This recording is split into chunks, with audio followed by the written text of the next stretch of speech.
Hello दोस्तों, स्वागत है आपका अपना YouTube channel Vineet study centre में। मेरे सभी प्यारे भाइयों को आज 75वां गणतंत्र दिवस की हार्दिक शुभकामनाएं। लेकिन यह जो गणतंत्र दिवस और स्वतंत्र दिवस हमें मनाने का मौका मिला है जिन वीर जवानों के कारण, चलिए उनकी गाथाओं के बारे में थोड़ा सा चर्चा करते हैं। जब आजादी के लिए युद्ध लड़ा जा रहा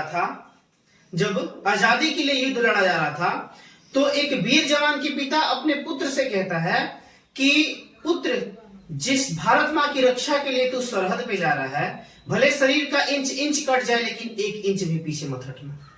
जब जवान का कटा हुआ शव घर पे वापस आ जाया करता था तो उसकी पत्नी चीख चीख कर कहती थी कि प्यार भी भरपूर गया, मांग का सिंदूर गया, नन्हे नौनिहाल की लंगोटियां चली गई, छोटी छोटी बेटियों की चोटियां चली गई, और आपके लिए तो एक आदमी मरा है साहब, मेरे घर की तो रोटियां ही चली गई।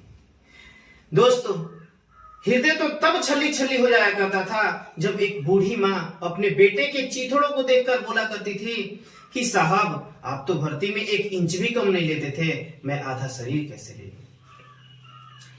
जब पुलवामा में 44 जवान शहीद हुए, छत्तीसगढ़ में 76 जवान शहीद हुए, तब उनकी मां पर क्या बीतती होगी, बस एक शब्द में व्याख्या करना चाहूंगा कि जिस दिन तू शहीद हुआ न जाने किस तरह तेरी मां सोई होगी, कि जिस दिन तू शहीद हुआ न जाने किस तरह तेरी मां सोई होगी। मैं तो बस इतना ही जानूं कि गोली भी तेरे सीने में उतरने से पहले रोई होगी।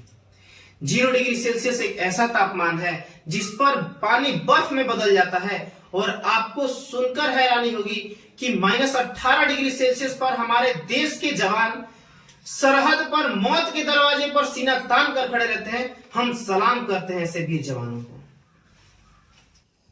लेकिन कुछ गलतियों के कारण जब जवानों को नौकरी से निकाला जाता है तो उनकी वेदना चीख चीख कर कहती है कि चिरागों को हवाओं में उछाला जा रहा है, हवाओं पर भी रोक डाला जा रहा है। अरे हम ही तो बुनियाद है आंतरिक सुरक्षा की, और हमें ही नौकरी से निकाला जा रहा है।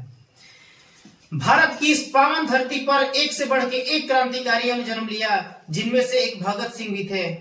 जब 13 अप्रैल 1919 ईस्वी को जालियांवाला बाग हत्याकांड को अंजाम दिया जा रहा था, जिसमें हजारों भारतीयों को गोलियों के बीच रौंद दिया गया था, तो महज 12 वर्ष का एक छोटा सा बालक अपने घर से 40 किलोमीटर दूर जाता है और वहां पे भारतीयों के खून से लथपथ जमीन को देखता है, और वहीं से वह नन्हा सा बालक भगत सिंह क्रांतिकारी का रूप ले लेता है।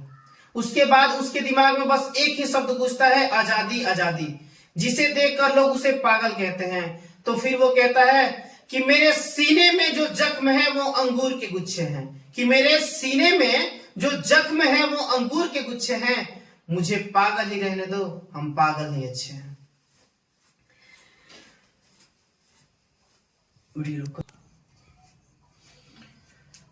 उसके बाद उन्होंने बहुत से क्रांति किए और अंग्रेजों के हाथों पकड़े गए।